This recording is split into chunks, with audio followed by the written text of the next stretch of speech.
Can Donald Trump bring world peace? Where is Europe's rapid rearmament leading? And what about the chaos in Syria and Lebanon?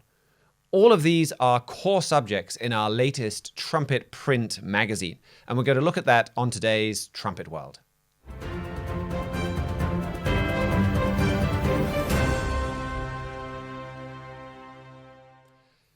Welcome back to Trumpet World. I'm glad to be back here in the UK in our regular studio and joined today by Trumpet Assistant Managing Editor Philip Nice to give you an overview of our latest Trumpet print magazine. Now, this felt like a very unique issue because of how quickly things were changing. World events are moving very rapidly, especially in Europe. We kept coming back to update articles kind of again and again as we got closer to the publication deadline. I ended up writing an entirely new article just a day or two before it went to print, which we normally prepare our articles quite a bit further in advance for the print edition. So maybe before we get into specific articles, Philip, perhaps we can talk about your perspective on how this edition came together. Well, thanks. Yeah, good to be with you. We're always working up until the last minute on something when it comes to the Trumpet print edition. But like you said, we're usually not writing entire articles that close to the deadline. But it was a fast-moving and still is a fast-moving world news situation. And when you're producing a publication that takes time to produce, time to edit and layout, and then time to print and mail, it's a extra challenge versus posting to social media or on a podcast. So this one was particularly that way, as you said, and actually after the fact, Mr. Joel Hilliker, the managing editor, he sent out an email to everybody, just really thanking everyone for being a part of the process, being flexible, obviously, writing entire articles a couple days before the deadline, for example, and it was just kind of a neat moment of teamwork and just a special moment of it's really amazing what all of us are a part of, and that we're connected to those world events, and those world events do dictate what we have to do in getting it out. But it was just kind of a neat moment of like I say, teamwork and camaraderie there with the Trumpet. And by the way, I mean, Mr. Hilliker, he managing edits, like he's the one going there at the end of the nighttime, sometimes line by line, making sure the typography looks nice and there's not a little, couple words hanging down out of a paragraph. I mean, he has help with proofreading and so forth, but he's reading every single word more than once in the Trumpet, and so I think especially for him, it was a great relief and a great sense of success and service to our readers. And if there are a lot of last minute changes, there's a lot of downstream people that are then also having to put in extra time and work late to get those, for the graphics team to get all of that laid out and everything like that. But the result is an issue that really does feel bang up to date, despite it going to the press, I mean, almost 2 weeks ago now.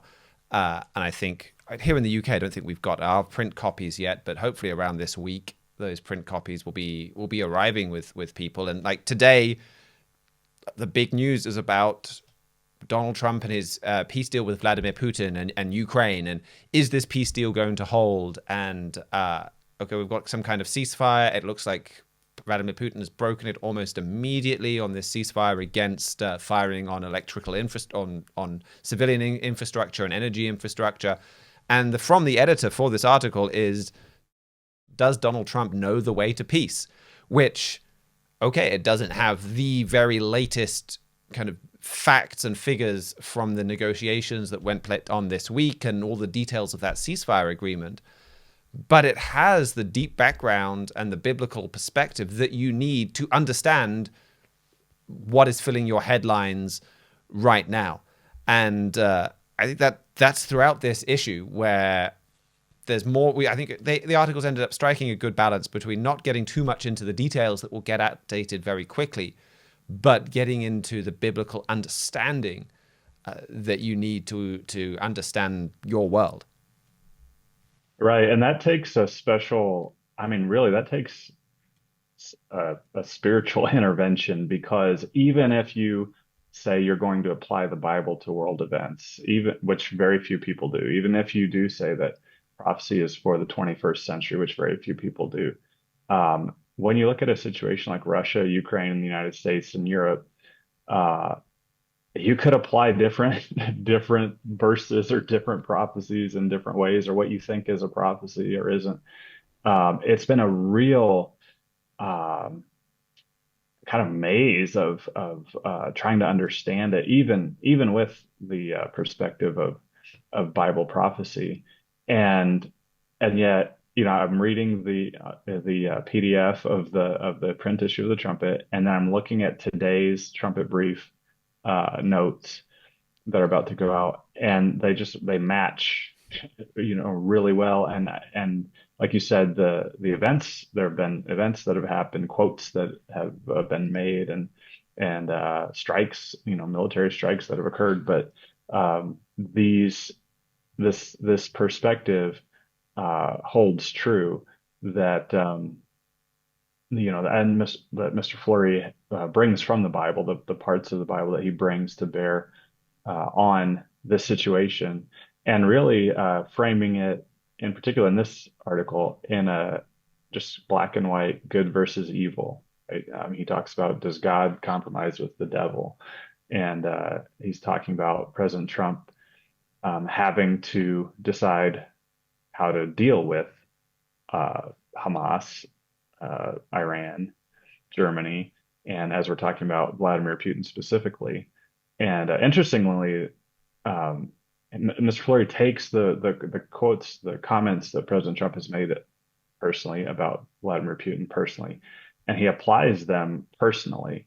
A lot of times, as you know, in international diplomacy, if you compliment another world leader, you're not necessarily complimenting him. If you're doing that publicly, you're more showing a willingness to work with that nation, right? It's but Mr. Fleury applies. He says no. President Trump personally, I don't know if he likes, but he underestimates Vladimir Putin personally, and that's going to have severe consequences nationally. But again, he does just not he doesn't lose sight of the fact that Vladimir Putin is an evil leader, and says there's really only one solution when you're trying to establish world peace, whether it's with Hamas, whether it's with Russia, whether it's with Iran, or whether it's with Europe, which we don't even realize that Europe's a threat in the first place. And unless and until the United States, a descendant nation of ancient Israel, turns to that one and only possible source of world peace, it's perhaps more dangerous than not to attempt to negotiate peace. I mean, this article deals with a couple of things that I think are really relevant to world news right now. One is, as you say, the way to peace. And I think the other is how to deal with evil. And to do that, you need to be able to recognize evil. And I think that's when you get into what some of Donald Trump has said about Vladimir Putin. I think it's clear that so far he doesn't recognize just how evil this individual is. I think maybe we saw something similar in his peace deal with Hamas, though. That's something that I think, to Donald Trump's credit, seems like it's changing, and it seems like he is increasingly just recognizing, and over the last month or two has really recognized in talking to, say, the hostages and things like that, how evil this group is. But Mr. Fleury begins this article, President Trump has accomplished some extraordinary, admirable things. He's shown steely courage in resisting evil forces in America. In fact, God has used this man to give the country some relief from those destructive influences. I've praised Donald Trump over the years for these courageous actions. At the same time, President Trump has made some serious mistakes, and I've pointed these out as well. This is part of my responsibility to warn. And so this article talks about a lot of those mistakes when it comes to foreign policy. And not seeing the evil in Vladimir Putin. Donald Trump, well, he said, I think he wants peace. I trust him on this subject, which is a mistake. I think we see that in our headlines right now. To him, peace negotiations are a weapon for him to get his way in Ukraine. And Mr. Fleury goes into more detail in that article, really, I think, showing the way that Vladimir Putin has acted in a very evil manner in Ukraine. He then has a section, Peace in the Middle East, that again shows that this goes beyond, say, the just the very recent Hamas ceasefire. He goes all the way back even to the Abraham Accords from Donald Trump's first term in office. And Mr. Fleury talks about the flaw in those. And again, he talks about how we all want peace, but he says, the question is, are these world leaders seeking peace God's way? Mr. Trump and Mr. Netanyahu are talking about Abraham, but they're not talking about what Abraham did and the way he lived. And then the next section gets into empowering Germany and about how Donald Trump's peace efforts within Europe revolve around provoking Europe to expand their military.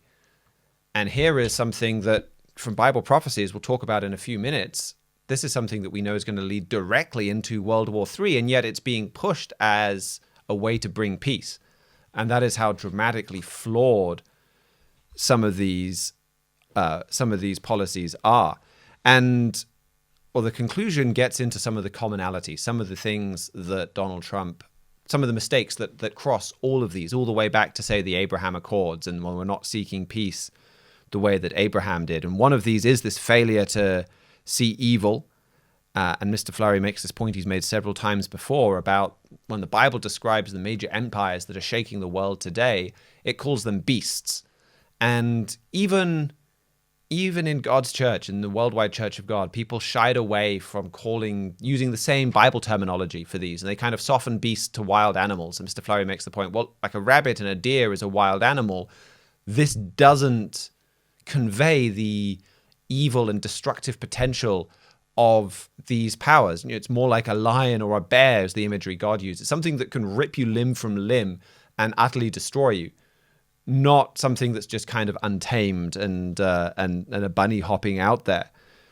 But then also talks about, well, the core to peace is to look to God. That this is something that peace, real lasting peace, is something that can only come from God and from God's government. And so this is the solution that all of these different peace deals face. I mean, Donald Trump is not remotely unique in having failed peace deals. And really, we need this failure. We need to see this failure. We need to recognize this failure, because this failure points us to the only solution, which is to turn to God for help with our problems. And it's more evidence that man fundamentally cannot rule man, that just having a world of competing nations with no higher authority cannot work and will always produce war.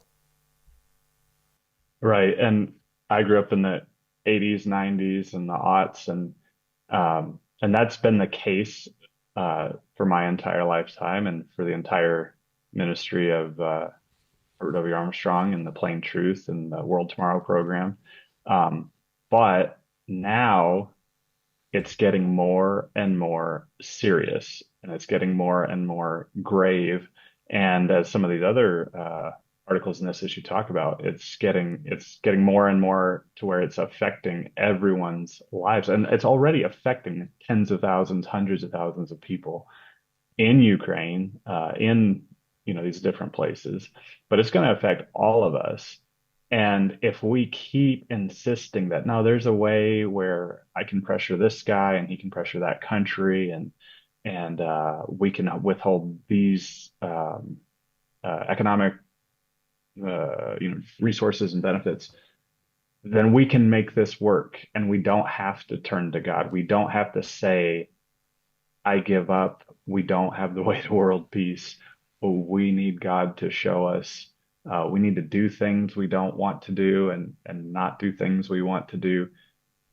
But it's going to get, I mean, as severe and serious as things are now compared to 2000 or compared to 1990,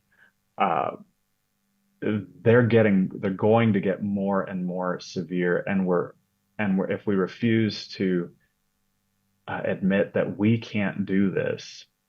Uh, Even our greatest, strongest, most courageous people we have to put forward right now in this generation um, can't do this, then it's going to get rapidly worse. And this gets back to the whole purpose of why God intervened, why God preserved Donald Trump, and had that bullet graze his head and going straight instead of going straight through his skull. Why God allowed to him or enabled him, helped him, brought him back to the presidency. Mr. Fleury quotes what he wrote in America Under Attack before all of these different events. And he said that President Trump's return will save America briefly, but he will have to hear God's message and realize that God saved America through him and that he and this nation must repent, believe, and obey. If the American people do not repent and turn back to God during Trump's second term, then God will allow America to become, quote, desolate and laid waste. And you look at what Mr. Armstrong wrote in Mystery of the Ages, and he talked about God's plan for mankind and God's plan for, well, these 6,000 years where God rules in the kingdom of men. God is the ultimate authority, but Satan is the god of this world. God is allowing man to choose to obey Satan and to follow a completely different way of life to the one that God taught them, and follow a completely different government to the one that God taught them. Well, man is learning by bitter experience that cannot work, that man cannot make it work without God, that there's no kind of tweaks or the right deal that Donald Trump, he may be an incredible deal maker, but there isn't fundamentally no deal that can be struck that is going to bring world peace, and that it is only repentance and submission to God and to God's government that can ever bring peace. So this is really a fundamental lesson that America is learning, and there's an opportunity here. I mean, God is really reaching out to America and to the whole world to learn this lesson so that they can learn it now without having to go through being desolate and laid waste. And we can avoid a lot of suffering if we can recognize, all of these events aren't working. We can't do it by ourselves. But it's a crucial lesson to learn from what we're seeing in the news. Yeah, absolutely. Absolutely. That's the lesson. And we have to learn it personally. We have to learn it nationally that, I'll tell you what, if President Trump is able to bring about anything close to international stability and world peace, then the trumpet is wrong. If somehow in the brain of Donald Trump or the brains of Americans and their allies, there's the goodness and the power to create world good, or more, at least more good than evil in this world, then we stand very, very corrected.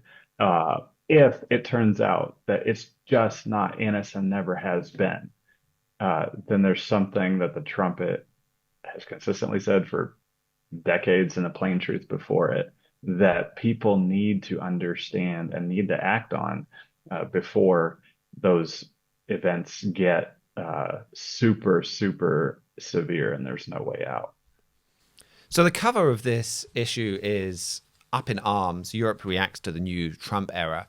And there's a lot of articles in here that tie back into that theme. And I think this is one of them, where it talks about how Donald Trump's pursuit of peace in Europe is leading to the rise of the Holy Roman Empire, and it's leading to the rise of this European superpower. And this article, I think, is a great example of a way, okay, it doesn't cover what happened yesterday, but it helps you connect what happened yesterday or today to the purpose for your existence and what God is doing with mankind. But then the next article also ties in with this cover, or the next article from Mr. Fleury, and that is titled, Germany is Looking for a New Charlemagne. And again, this is right up to date. Germany is working on a massive change to their constitution, where they are going to basically change the constitution to allow unlimited borrowing for defense purposes instead of having this hard limit. It's paving the way for, they're talking about spending $500 billion or euros, they're about the same anyway, on defense spending, transforming Germany into a military superpower, outspending Russia potentially, massive transformation for Europe. And it was just yesterday that Germany's parliament approved this by a 2/3 majority. It's in the process of going through Germany's upper house now, the Bundesrat. So all of this is bang up to date. And the core question as well is, well, who's going to lead Germany? What type of man is he going to be? What is he going to do with all of this wealth and all of this military might? We've seen what strong leaders have done in Germany's past with military might. And people say, well, that we've got a very different Germany now. And certainly you look at Germany's current leadership and you look at people like Olaf Scholz and Angela Merkel, and you look at those personalities, there doesn't seem very much to fear there. Now, I think that people look at people like, say, George Friedman and Geopolitical Futures that are very grounded in geography and history, that will say, well, Germany has acted in these aggressive, warlike ways because of certain geographical imperatives, because of circumstances that will continue to occur because their geography hasn't changed. They're still there in the middle of Europe. And I think that is absolutely true. And because of their grounding in history and geography, they have a clearer-eyed perspective on Germany than many people do today. But the core ingredient of any kind of turnaround for Germany is that leader. Who is going to lead them, and what is it going to be? What is he going to be like? I mean, that is one of the most important questions that will shape the destiny of Europe and the world. And that is what this next article from Mr. Flurry revolves around. Right. If you think about it, Germany's gone a considerably long time without a strong leader. It's had them in the past. The entire form of government revolved around a strong leader in the pre-democracy Federal Republic days. And then even when Germany had elections, those didn't stop a very strong leader in Adolf Hitler coming into power.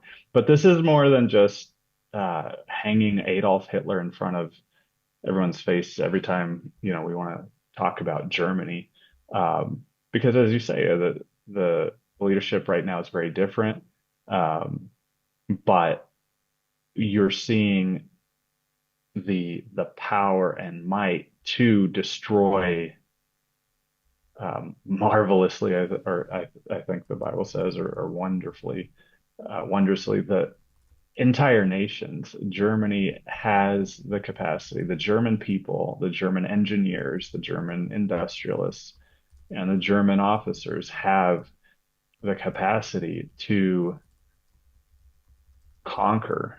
They do, and that goes all the way back, as we've identified, not only to Charlemagne and the Middle Ages, but back to the Assyrian Empire, and that's the reason we would resort back to comparisons to the Kaiser or to the Nazi regime, because they more closely match than Olaf Scholz or Angela Merkel what is described in the Bible as happening in the future in Europe and in Germany.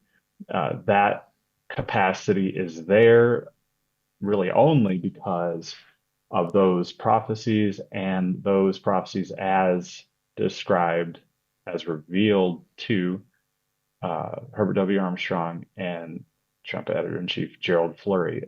That's why we are starting at the end. We're starting at the prophecy and what it's been revealed to mean, and working backwards from there. We don't even have George Friedman level insight or connections or funding. Well, I don't know what his funding is, but we have Bible prophecy, and we're working backwards from there. And that prophecy even does point to history. It shows that what is rising is a resurrection of the previous empires, which makes that history even more prophetic than history is typically.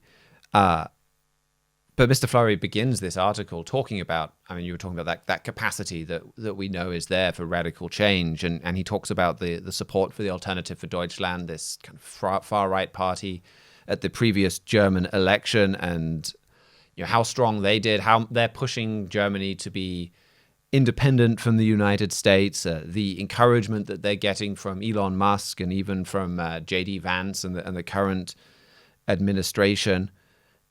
And Mr. Fleury goes on from there to talk about the Munich Security Conference, the rebuke that Europe had from J.D. Vance at the Munich Security Conference, or the truths that European leaders didn't want to hear, as Mr. Fleury puts it, and then the kind of angry, emotional reaction from European leaders on that. Yeah, he said there that that Europe's basically not doing its part, but we're on the same team, in the belief that the United States and Europe have enough shared values, if you will, that if it comes wartime, we're all looking east, to the enemy coming from the east, Russia and China. But Mr. Fleury seizes on that statement. We're on that he fundamentally believes we're on the same team, and says, Bible prophecy says, though, that Europe will become a worse enemy than China or Russia. And if you don't have the Bible, and you don't have the revelation of what the Bible and what Bible prophecy means, you don't see that. You don't see that coming. I mean, you're always playing power politics. You're always trying to advance your nation over the next most powerful nations. Maybe you're trying to keep Europe off balance by having these overtures with Russia, and making Europe afraid of being squeezed between the two. But that fear itself could generate that. And the fact that we're saying spend more on we have literally been saying, President Trump in particular has been emphasizing, Europe, spend more on your military so that we don't have to. Only through Bible prophecy can you know where that's going to end up. And that's why the Trumpet's been very consistent, whether the news is little pieces far between, or whether it just keeps coming at you. We keep emphasizing anything that Germany in particular, and that Europe is doing to increase the power of its military, the real world power of its military. And that is now happening. You know better than I do, but probably in a way we've never seen in our lifetimes. And Bible prophecy does give us that detailed vision of what's coming. Mr. Fleury does point out that we could know better, and we should know better purely just from history as well. And he says in this article, history rings clarion alarm bells about the Holy Roman Empire. Its past is full of intolerance, conspiracy, betrayal, bloodshed, execution, and other nightmares. So there is a wake-up call there. But I think you see, there are things that should be more alarming to more people. You look how quickly this debate has gone nuclear, literally. It did not take long for European leaders to start saying, well, we need a European nuclear weapon, which this is all about being independent from the United States. Europe has nuclear weapons. Germany has nuclear weapons lent to them by the United States, which is a mind-boggling level of trust and just an astonishing thing to do anyway. And it should be worrying that America has done that and that Germany has these weapons. But they don't want to be vulnerable to the threat of America pulling those back. And so they're pushing for their own nuclear bombs. So Mr. Fleury writes in there, the truth is, it is not just the AfD that is causing the Nazi spirit to soar. Almost everywhere in Germany, we're seeing a dramatic revival of the old empire. We see this in its desire for a strong independent military. We see it in the anti-American rhetoric from the mainstream and the far right. We see it in the increasing attacks on Jews, minorities, and politicians. And we see it in the longing for a strong authoritarian leader. It is urgent that we understand what is happening in Europe, especially Germany. And you look at the power potential of Europe, you look at its already huge manufacturing base that's especially centered there in Germany, that they're already talking about switching over to military production. They have so many of the ingredients for power. I mean, they could transform. There's more to go in terms of transforming some of these raw ingredients into actual military power. There's more to go in kind of uniting their armed forces so that they can work together as effectively as possible, though they have already taken great strides towards that. But the real big ingredient that they're missing now, they have the empire, they don't have the emperor yet. Right, and you're right, and Mr. Fleury's right about the lessons of history, and if you connect modern the modern German coalition government muddling its way along, in which the Greens of all people have a lot of power, um, and to connect that back to Adolf Hitler, the Kaiser, Otto the Great and Charlemagne, and that those things are connected, then you can see it like you just described it as building that empire, and it's going to be here overnight. And if you're the U.S. leadership and you assume that Germany's government is going to continue to be this muddling, coalition that's even more fractious than the United States two-party system, and you can always count on them, kind of needing the United States in some way, and not just breaking away, allowing an emperor, one man, to take power over not only Germany. Imagine that. Like if there was if they just put some modern gloss on dictatorship and instituted it in Germany, but over all of Europe, then you've got a huge problem, and you've got it almost overnight. And yeah, history should point us to that. History should be a warning to, if you hear Germany talking about shared nuclear weapons isn't enough, French nuclear weapons aren't enough, and we're going to start measuring military expenditures in the trillions, or fractions of trillions of dollars, then as you say, like even historians and analysts out there who don't have Bible prophecy to rely on should take that as a serious threat. And as you say, the one thing that can change it almost overnight is a strong leader. But that can happen. You think the German people are dedicated to democracy and multi-party systems and elected representatives.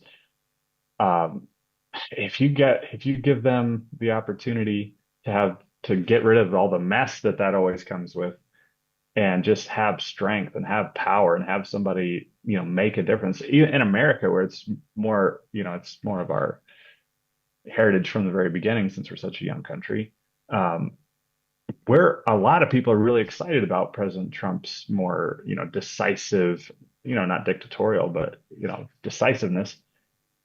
In Europe, that would be very appealing to a lot of people, and it would make a big difference overnight if you get a strong man in there and the people behind him, or even just the enough elites behind him.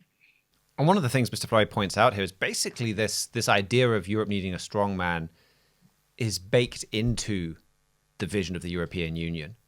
And he talks about in there a lot about Charlemagne, this 8th, 9th century ruler of the Franks that encompasses a good chunk of kind of what is now France and Germany.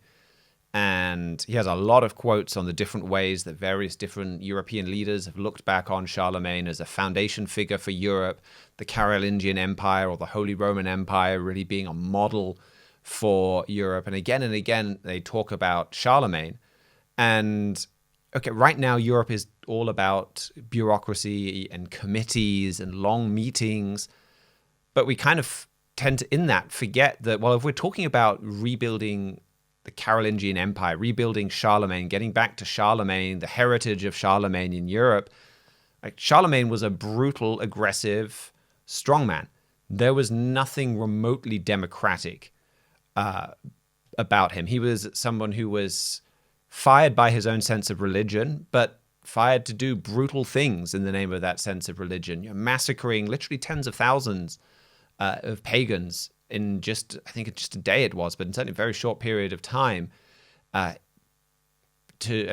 forcibly baptizing and then going on murdering sprees if those that he forcibly baptized went back to their old ways of doing things. He was a brutal leader. And this is what gets talked about all the time in Europe. I mean, if Europe is built to be a resurrection of what Charlemagne did, it is worth asking the question, well, where is the Charlemagne? What is this leader going to be like? I mean, European leaders have not been shy at all, really, in talking about Charlemagne. So they have got to have talked and thought about who is going to be the Charlemagne, who will be that strong leader for this European power. Right, right. And even they're not in control of that. And you have to know that because there's plenty of quotes out there too about we're dedicated to democracy and our, transatlantic partners. There's a lot of rhetoric out there, but the Trumpet editor-in-chief Gerald Flurry knows too, that those mentions that you say that are out there and they are open, calling on the heritage of old Europe. And Charlemagne in particular, those are the ones that are going to snap into view very clearly, very quickly. I mean, he really emphasized that it was a small exhibit of I think Charlemagne's crown jewels a while ago. That came and went, and people wrote about it, read about it, and then it was over. He keyed in on that. He said the Holy Roman Empire is going public big time, and you're going to see that borne out. You're not going to see Europe accept coalition negotiations ad nauseum for the rest of even this generation. I mean, they are not so wedded to democracy and republicanism or federalism as you think, and they are more accepting of when that strong man comes. I mean, in the 20s and the 30s, Europe was very sophisticated. They did not just go crazy to support Adolf Hitler. Adolf Hitler couldn't do what he did without millions of people helping him, getting behind his vision, being stirred by what he said, working long hours in the factories, giving their lives at the front. That capacity to snap into formation behind a strong leader is there. The tools are being made now. The weapons are being made now. And once you get that strong leader in there, which the Trump is looking for very closely as well, you're going to see Europe absolutely transform. And one point that Mr. Flurry really focuses on that you're not really going to get anywhere else as he talks about the spiritual dimension of this strong man. I mean, you mentioned the crown jewels. He talks about the way that Adolf Hitler was really mesmerized by these crown jewels. And ultimately, he talks about the spirit behind Adolf Hitler, that here was an individual that was used and possessed by Satan the devil. I mean, that's a perspective that is all throughout the Bible.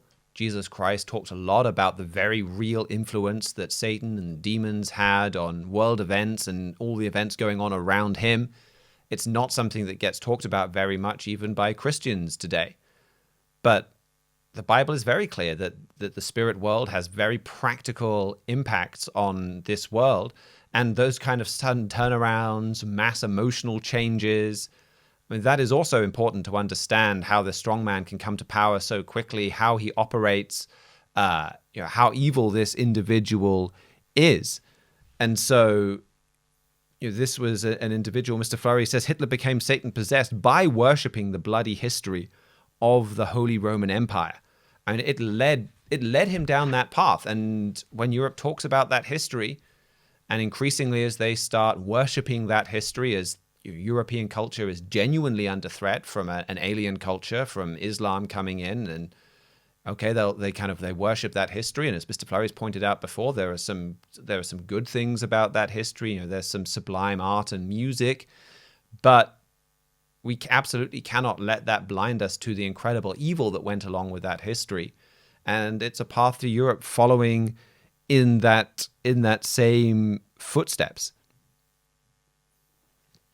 Right, right. History should be a warning to us, and when you understand that spiritual dimension, I mean, human beings are clearly not just physical molecules, right? Like there's something that empowers our minds. There's something that stirs us. We have loves. We have arts. We have these things that are, we are not, the high form of animals. There's something different there. That's an absolute fact. The people don't want to touch it because it's when you get into the spirit and religion and so forth. I mean, that's a mess, and it's even harder to understand or box in than the physical world around you. But it's an absolute fact, and you've got to admit that the spirit world exists. It interact. Human beings are influenced by it, and the Bible. What other explanations are out there when you admit the fact that there is a spirit does exist? The Bible becomes even more rare and important in being able to explain that to you. And in fact, these machinations of German industrialists and Russian military and these physical things teach us about that spirit world, confirm its existence, confirm the prophecies of the Bible, and confirm what we're supposed to learn from all this, in which we can feel just like, floating in a sea of world events. That same Bible that can tell you about the spirit that's influencing a coming world leader also can explain to you what we're supposed to learn from all this, what you, an individual person watching a podcast at home, like what you can actually do and what you should learn from it. And that's only found in the Bible. And that what you can learn from this is basically how Mr. Flurry concludes the article, where he says Revelation 12 and verse 12 states that Satan knows his time is short. Do you know that? This wonderful future where Christ supplants the evil kingdoms of this world is coming soon. I mean, that is an important takeaway from this. I mean, Mr. Flurry, in that conclusion, he goes through all of the different scriptures that you can read and study, and you can go online and read this article. You can go online and sign up and get a free Trumpet print subscription. We'd be very happy to send you these magazines as they come out monthly or 10 times a year.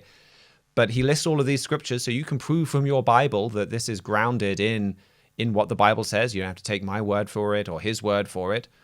And he also, in that conclusion, starts identifying some leaders that you can see on the world scene. That he talks about Karl Theodor zu Gutenberg, a man who may well be this strong man. Even the role that Friedrich Merz might play in Germany, Giorgia Meloni, her role in Italy, and ultimately Revelation 17 talks about 10 kings that are going to rule here. He talks about the role that Mr. Armstrong played and God revealing this truth through Mr. Armstrong, and even that is prophesied in your Bible, and you can prove that. So, and this conclusion wraps up though and pointing to you to, well, there's a lot of evil coming. I mean, this is the force that will cause the dissolution and destruction coming on Britain and America if we don't repent. But also this is the short period of time that is leading to the return of Jesus Christ and leading to God's rule on earth that will bring finally true and lasting peace. Right, absolutely. And that ties in with that first article that there is a lesson for each of us to learn from these events that are so large and so complex and so seemingly far away from us. There's something that we individually can and should learn from that. So we had a couple of other articles that really go along with Mr. Flurry's article on the strong leader with Europe. I have one, Trade Wars Are Here, that talk about, well, we've heard a lot from Donald Trump about sea gates and ocean passages. We talk a lot about that, and we have for years on this show, and it's great to see Donald Trump seeing the importance of these, and he's talked about establishing control over Panama, acquiring Greenland somehow. He's thinking very strategically, and it's important that America has a leader that does that. But what I did in this article is just show how there are other powers thinking very strategically here as well. So China is doing a lot to gain control over the sea gates, but also Europe, that is, like you were just talking about, so consistently underemphasized, underappreciated by American commentators. You look at the way they're moving into Cuba, the way that they're making very strong ties with Latin America. They're also very interested in these sea gates. And ultimately, it comes back to repentance. It comes back to looking to God. And Mr. Flurry had that issue on Panama or that article in Panama recently, where he talked about, it is great that America has the pride in its power, and we'll kind of stand up and look at things like the Panama Canal. But what's really going to control whether America gets control of that canal or not is going to be about, faith and repentance, and that this Panama Canal was a blessing to Abraham and his descendants, and that's why America has that canal. And if we want to keep hold of it, we've got to learn from and live like Abraham did. And really, that's the solution. And if we don't turn to God, you see China and these European powers already kind of moving into a position where they can cut America off from trade. And again, that is what is being raised up to correct us if we don't repent, and if we need that correction then. Right. And two things on that. First, the importance of canals, shipping, straits, ports. We have said this before, but if you look around the room that you're in right now, everything got there on a boat. Everything.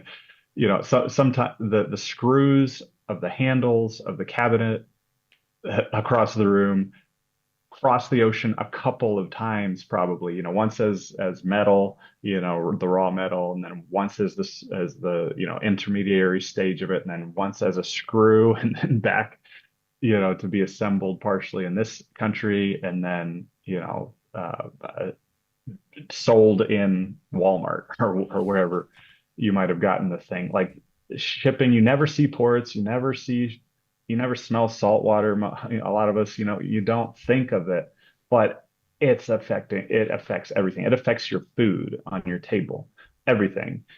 So when people are like, "Oh, the Panama Canal's in the news now," that's kind of random. Not at all. Not at all. And Mr. Floyd's, given Key of David's television programs before, where he's focusing on that canal, and you think, oh yeah, it's important, but okay. But when those things are not free and open, when the United States does not control a balance of those and its allies, then your life will change massively quickly. And then secondly, your emphasis there on Abraham, and as you mentioned, the Abraham Accords. It's more than just Abraham obeyed God, God loved him and blessed him, and then he died a long time ago. That was the foundation, the blessings that God gave Abraham, that are promised to Abraham, is the foundation of certainly the entire modern world and Western world. It's in there. Sea gates are in there, ports and straits and canals and capes, and large populations, all these things that geo-economists, love to talk about, populations and monies and resources and these huge things, mineral resources and so forth. That's all in there. And if you read Genesis and you understand what it's saying, it's giving you the foundation and the power, the possession of canals that the United States has had and is rapidly losing, is in the Bible. The acquirement the acquiring of those things and the loss of those things and the fundamental reason why, which does get back to the spirit. It's all in there, and you will find no better explanation of that than the United States and Britain and Prophecy by Herbert W. Armstrong. We advertise it frequently, but if we're talking ports, we're talking, you know, uh, America as a superpower in decline, what the world would look like if other superpowers controlled those possessions. You really must read the United States and Britain Prophecy, which we happen to give away for free. And that book is key to understanding world events and how to read the Bible and see what's happening in world news, because the Bible doesn't talk about the United States of America or Germany or Iran, but that gives you the foundations to understand the Bible's terminology about world nations. And it really is the master key that unlocks Bible prophecy that covers a third of your Bible. And without it, that's a third of the Bible that you just can't understand. But the other article that I had that supports what Mr. Flurry is saying, or goes alongside that article, is Up in Arms, just like the what we have on the cover there, about the really dramatic turnaround that we had in Europe. And this is the one that I was working on, I think, just a day or two before the Trumpet went to press, where things were just moving so fast. We had kind of planned on just covering some of these things in kind of other articles, but so much was changing so rapidly, with this deal again that would unlock $500 billion of spending on Europe's military, unlimited, no debt limit when it comes to German military spending, the push to nuclear weapons, what was happening on a European level with Ursula von der Leyen pushing for a kind of a European deal that would unlock more borrowing for military spending.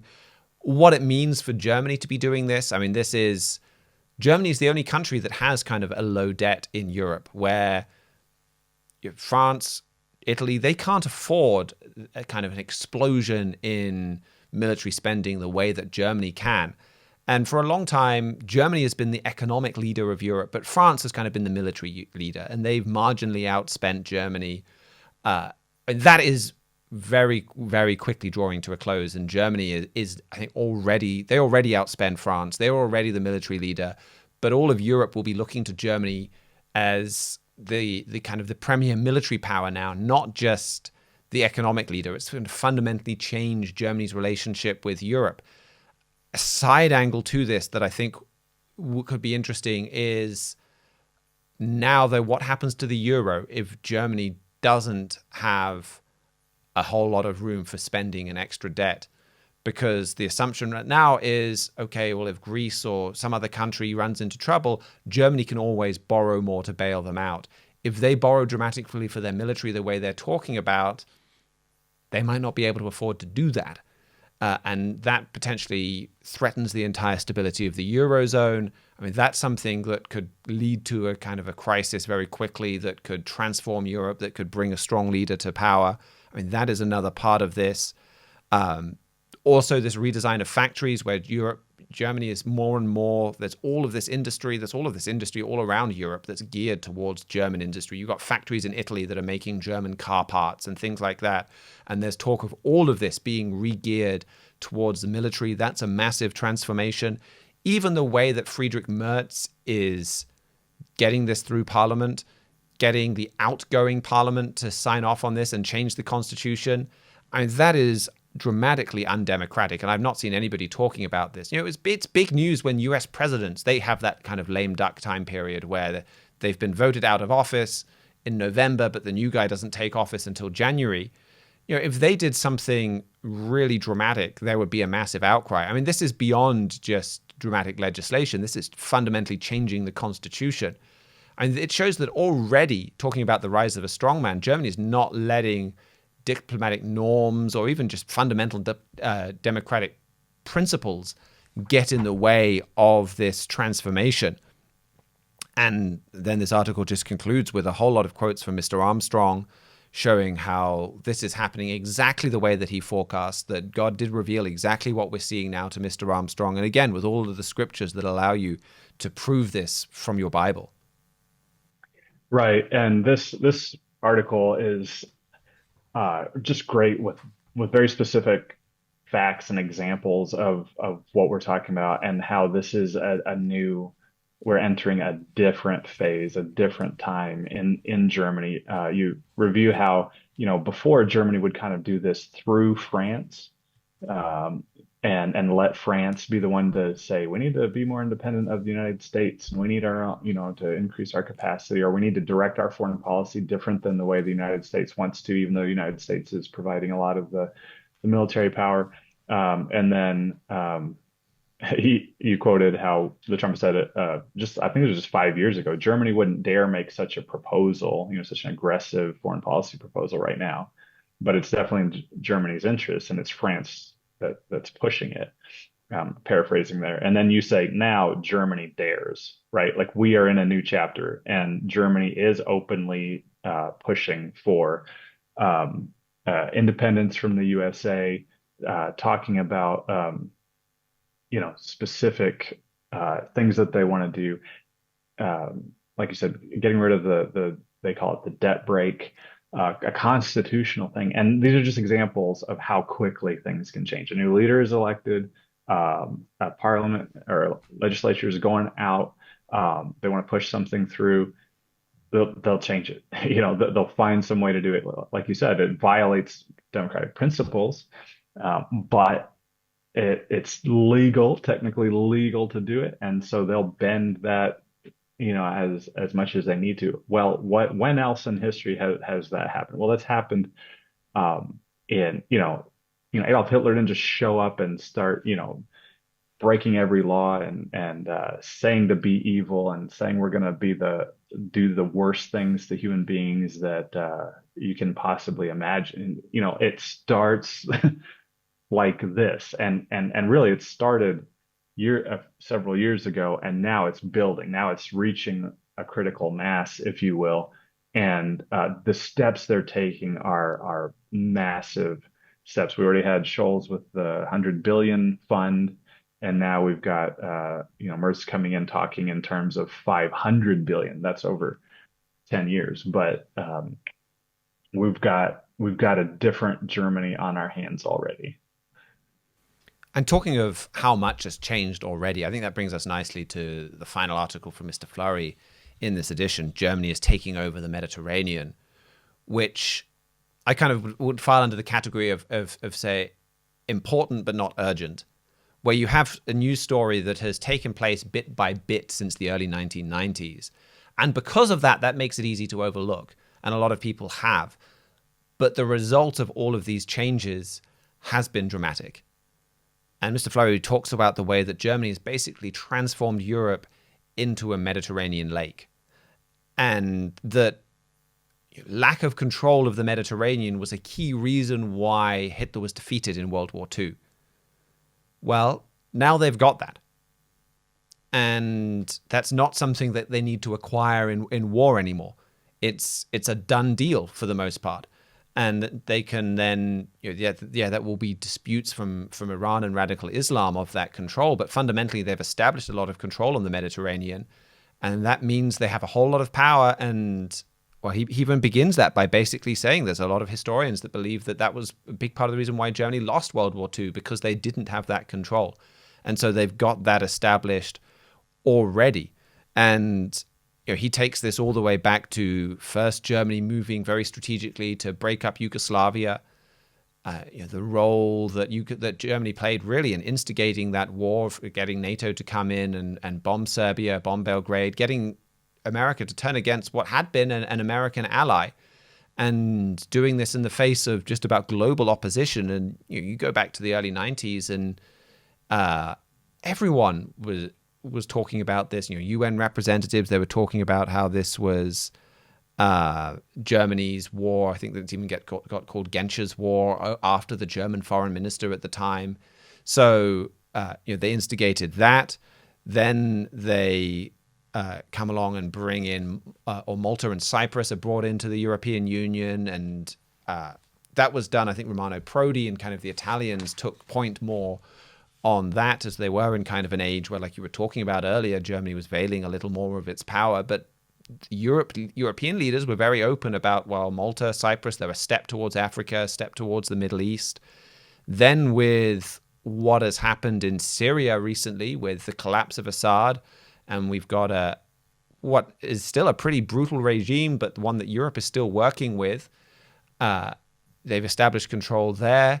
And the result is that that Russia has lost a core naval base, and Iran has been pushed out of a major pressure point that they could use, and even in Lebanon as well, against Europe. And so you put all of these things together that have happened because they've happened step by step over the course of 30 years, and people look at them purely on a step-by-step basis and kind of evaluate just each step at a time. They underestimate they don't realize what a massive change this has been when you put all of those steps together. And we don't take a step back, look at the forest, and realize what a massive deal it is now that Germany has established this control all around the Mediterranean. Right. It's been a step by step for a matter of decades, as you say. And I don't know, I'd be interested to hear your response to this, because I still feel like this is ahead of its time. Germany is taking over the Mediterranean. I mean, that catches my attention. And because even with, let's say Germany, let's say all of Europe's military installations in Italy, in Greece, in Cyprus, in Malta, all of that versus the Gerald R. Ford, one boat in the United States. Can Germany, if we were in open conflict with each other straight up, it does not seem like the Mediterranean has become a European lake in the American mind, in this American mind. It seems like this is a early warning, even after 30 years of early warning, looking for where Europe and where Germany are taking over this absolutely crucial asset that nobody thinks about because we've had it under control. We don't think about the Panama Canal too much when all the stuff in our room can still get there through the Panama Canal. We don't think about the Mediterranean, Gibraltar, Suez, and the Red Sea when everything flows through there fine. But I don't expect it to be an American carrier strike group versus the existing European installations in a battle for the Mediterranean. But I think, and I say that because that's how most of us would assume that, okay, we have to send a second carrier strike group into the Mediterranean to make sure we control it. The United States controls it. I feel like this is still just a very, very early cutting edge insight that's totally based on Bible prophecy that you would not be able to see, because even still there's things that the American superpower can do to try to keep that open, or even Britain could do to try to keep that open. But I don't know. Do you think it's fait accompli? I mean, I think you're touching on this very interesting trend in history that historians and geopolitical thinkers have analyzed repeatedly, this kind of conflict between a land power and a sea power. Like going back to Athens versus Sparta in the Peloponnesian Wars, where you have Sparta as kind of this unbeatable land power and Athens has this unbeatable navy. And who wins that conflict? I mean, especially as we're talking about the Mediterranean, it sounds very much like the Punic Wars, where you kind of have the Roman Empire is dominant on land, and the Carthaginians have a navy that is very hard to beat.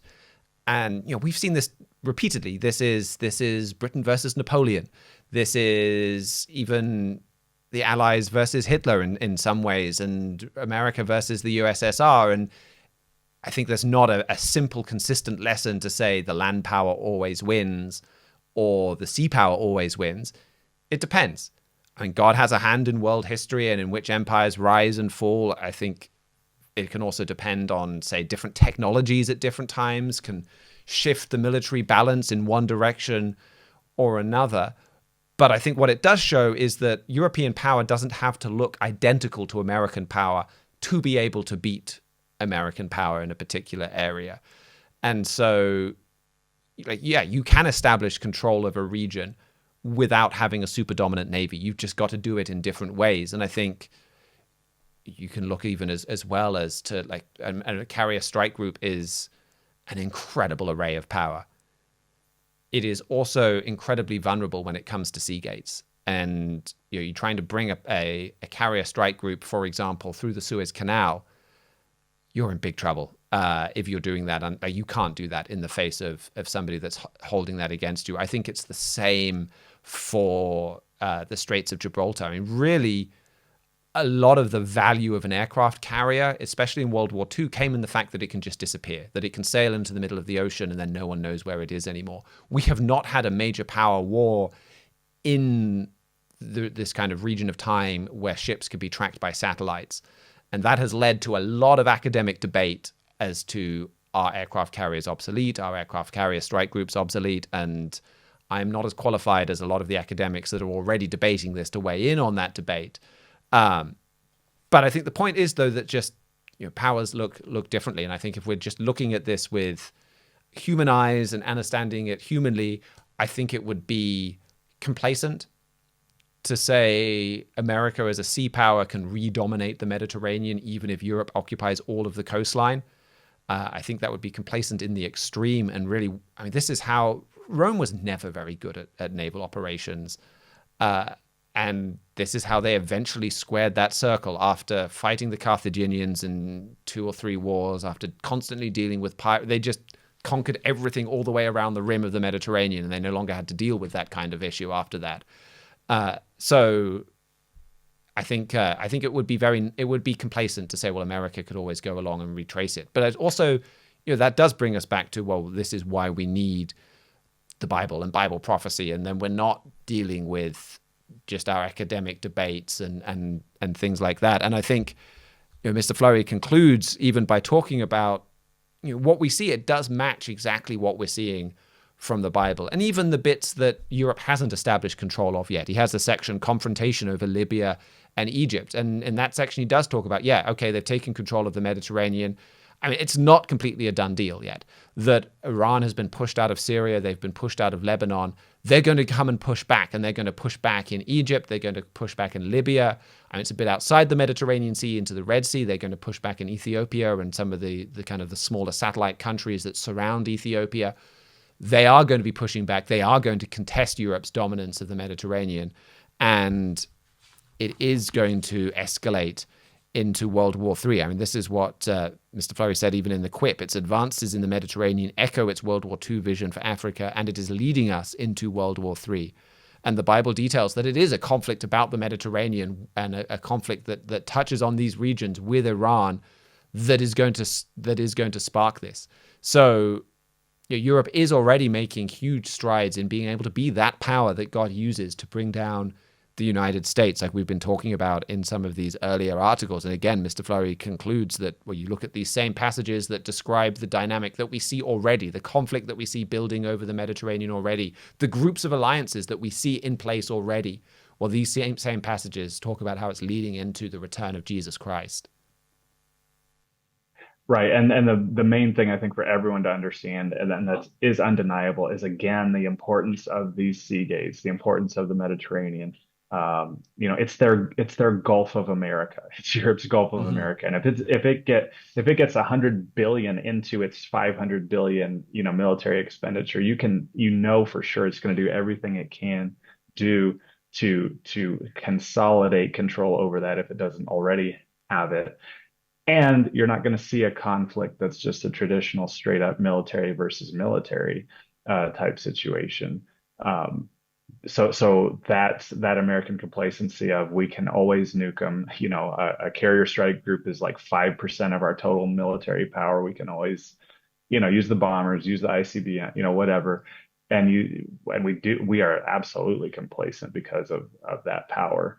And so we can't see something that's been developing over years. And again, once things start happening, once someone makes a move that there's no going back from, then you absolutely will see the vulnerabilities that the United States has and how deadly the complacency has been. And again, that larger lesson of we Americans and we human beings are making an absolute mess of things, it's going to get worse and worse by orders of magnitude.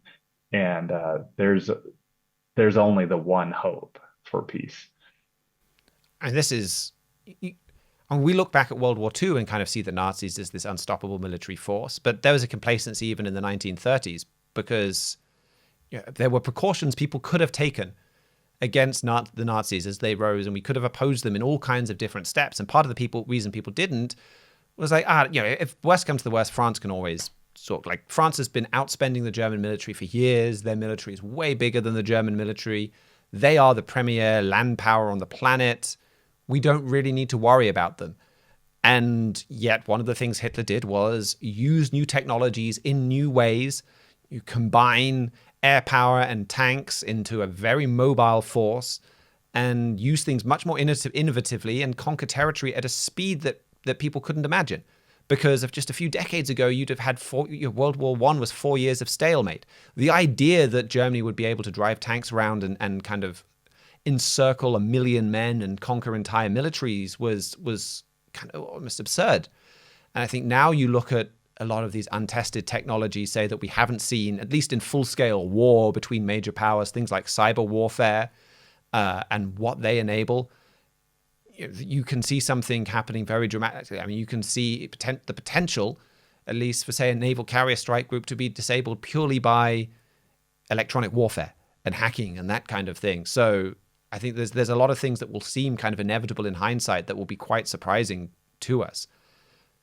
But just to maybe just quickly do a rundown of the rest of the magazine as we are kind of running out of time. I'll just perhaps briefly mention some of the other stories. We do have one, President Trump versus the Bureaucratic State, which this is another one that I think needed a fair bit of updating and one that also feels very up to date, as we've just had yesterday a judge come along and strike down, or rule that the USAID department can't be shut down. We had a judge before then over the weekend try and turn around a US deportation flight. So this article goes into what is becoming kind of almost this all-out war between the deep state and Donald Trump, and the way that courts are working on that, the way the Supreme Court will ultimately weigh in. We have an infographic that talks about another major threat to America that isn't being talked about enough, and that is the debt and the rapid way that is rising. We have an article from Joshua Michels, A Renewed Crusade for the Holy Land, that ties right in with that article from Mr. Flurry about Germany's conquering the Mediterranean, and that the Vatican plays an important part, the Catholic Church, of this rising Holy Roman Empire. And they're laying the groundwork to get more involved in this region and in the Middle East as well. So that's another important story. We then, of course, we have a Principles of Living for the Joy of Travel, just on both some of the value that can come from travel and how to derive that value, and how to make the most of travel opportunities. The World Watch, of course, covering a whole lot of the other recent events that we didn't have time to write into longer articles, that in an earlier issue, many of those events probably would have been feature articles. And then finally, the commentary from Joshua Michels, Herbert W. Armstrong, Revelation 17, and You, that really does reach out to those that heard Mr. Armstrong warn about this years ago, and that we're seeing this happen. You're seeing dramatic proof in your headlines every day that God was working through Mr. Armstrong and that God revealed truth to Mr. Armstrong. And a lot of people listened to Mr. Armstrong and have now turned his back on him. We're seeing proof of God working through Mr. Armstrong. What are you going to do?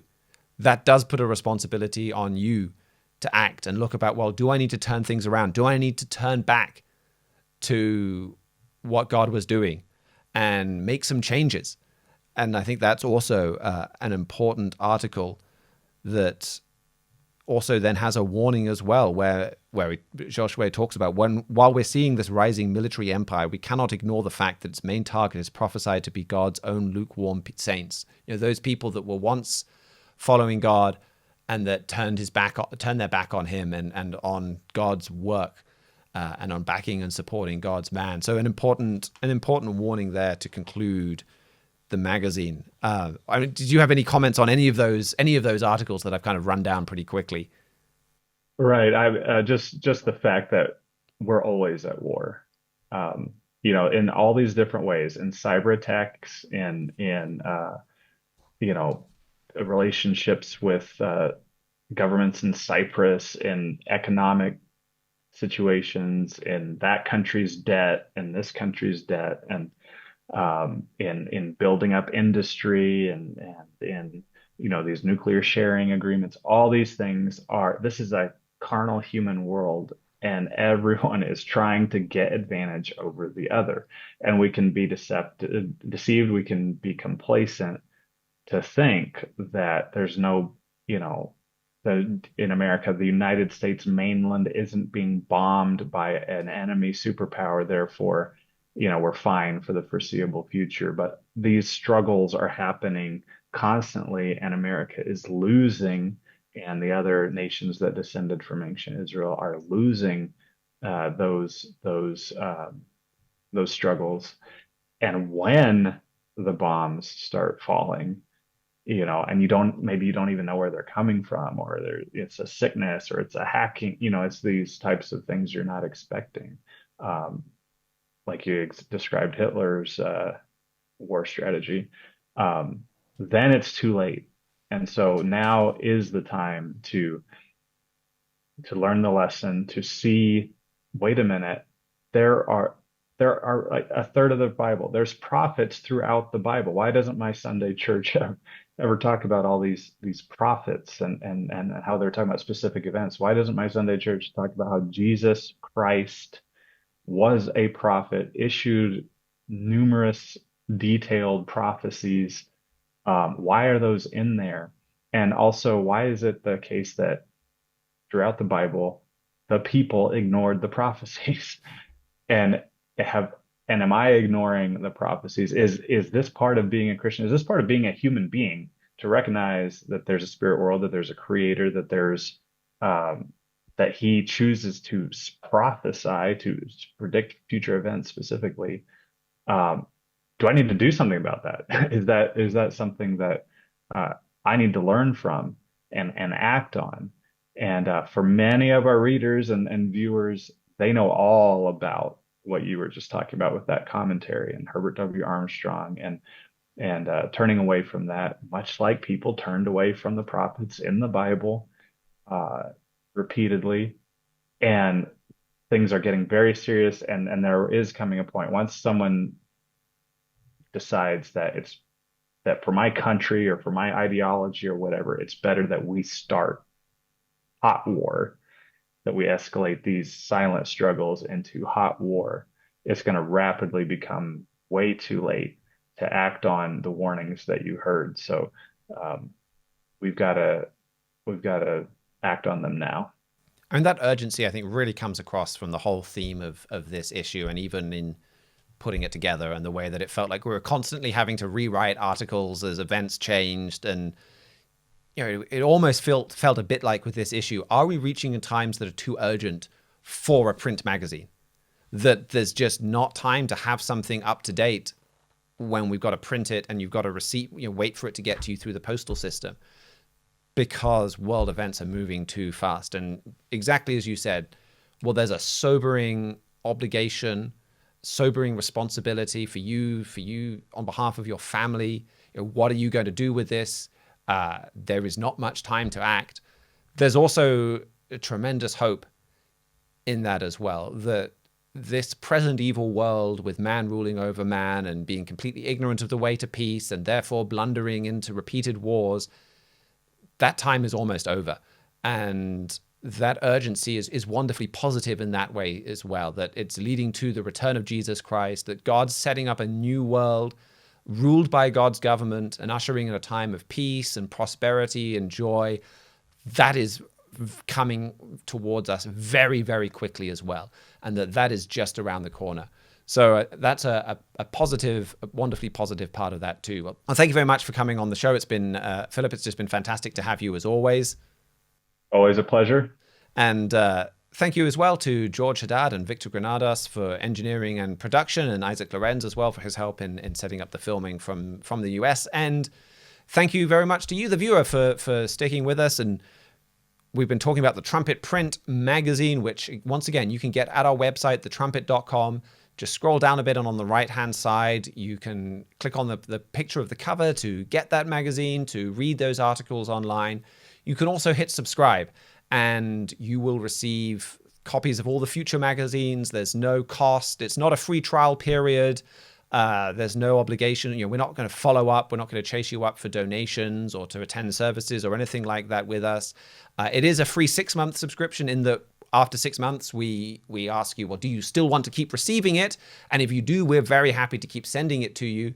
It's not like we start charging after 6 months. So there is no catch.